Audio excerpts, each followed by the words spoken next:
In this video, I'm going to show you how to insert a contact form into your WordPress blog. And it's a good idea to have a contact form so that people can get in touch with you to ask you questions about blog postings or products that you might be selling as an affiliate and so on. The simplest way to insert a contact form is to use a plugin. So I'm going to install one now. Come here to Plugins and then Add New. And I'll do a search here for contact form and click on Search Plugins. And as you can see, there are a whole lot of different contact forms that you can have. But the one that I like is this one here, Slick Contact Forms by Lee Chestnut. So I'm going to go ahead and install it. So click on Install now and click on OK. And that's installed. So I'm going to click on Activate Plugin. And there we are, the plugin is activated. So now I need to configure it. So come down here to Settings.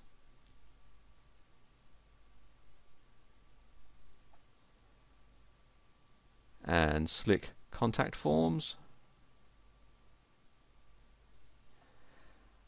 And then you can fill out what you're going to have on the contact form and email. The default email address for receiving contact emails, this will be set up as the administrator's email, but you can change it if you wish.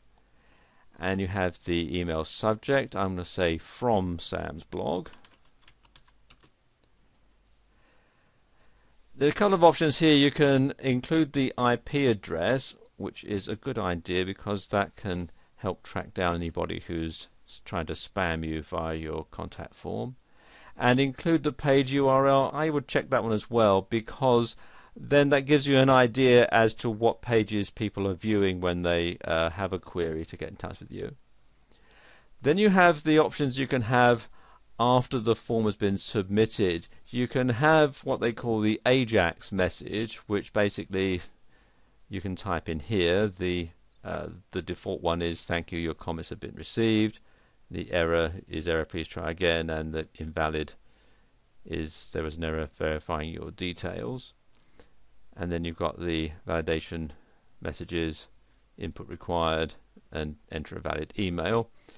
You can also, if you wish, have a redirect, and you can enter here the URL of the page that you want people to go to after the email has been sent, or if there's an error, and so forth. I'm going to stick with the AJAX message and then click on Save Changes. And there we go, the settings are saved. So I go back to the dashboard, and then I need to insert a widget into my main page so that the contact form can be activated. So I'm going to click here on widgets, and then scroll down till I find the Slick Contact Forms. And what Slick Contact Forms do is it adds a floating contact form, which means that it's not actually included in a sidebar, even though you have to actually include the contact form in a sidebar. You'll see what I mean in a minute. That doesn't make a lot of sense, but you'll see what I mean. Okay, first thing to do is to slide this in to the sidebar that we're going to put it in. So just ease it up here. I'm going to put it in the left sidebar. I'm just going to put it in here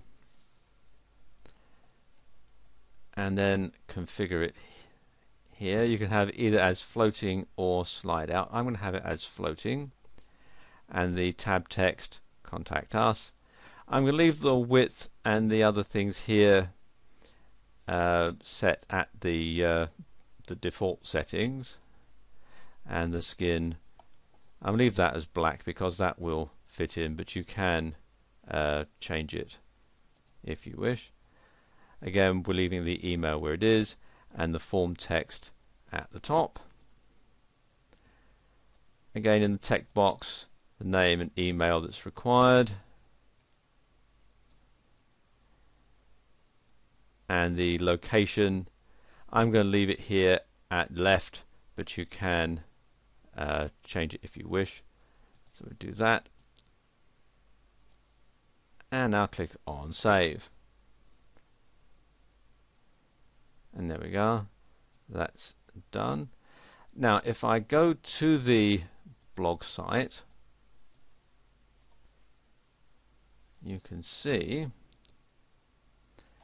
that the contact form is floating right here. I'm using a very small screen resolution for this. If you're looking at it on a larger screen resolution, you'll see it off to the side and it won't obscure the name of the blog. And if I click on it, you can see we have the space for people's name and email and their questions or comments, and the submit button and so on. So let's just enter that in and then click on submit. This is processing, and there you go, it flashes up, your comments have been received, and if I click there, that just closes that up. And I've rectified that problem now, so it's not obscuring the name. One thing I didn't explain earlier is what it means by floating. As I scroll down, you see it follows like that. Let's go back to the top and I'll show you something else. We go back to the widgets page. If I decide to have that as a slide out and then click on save and then refresh, you can see it moves over right to the side, and then when I click on it, it slides out like that, and I click on it again, it'll slide back in,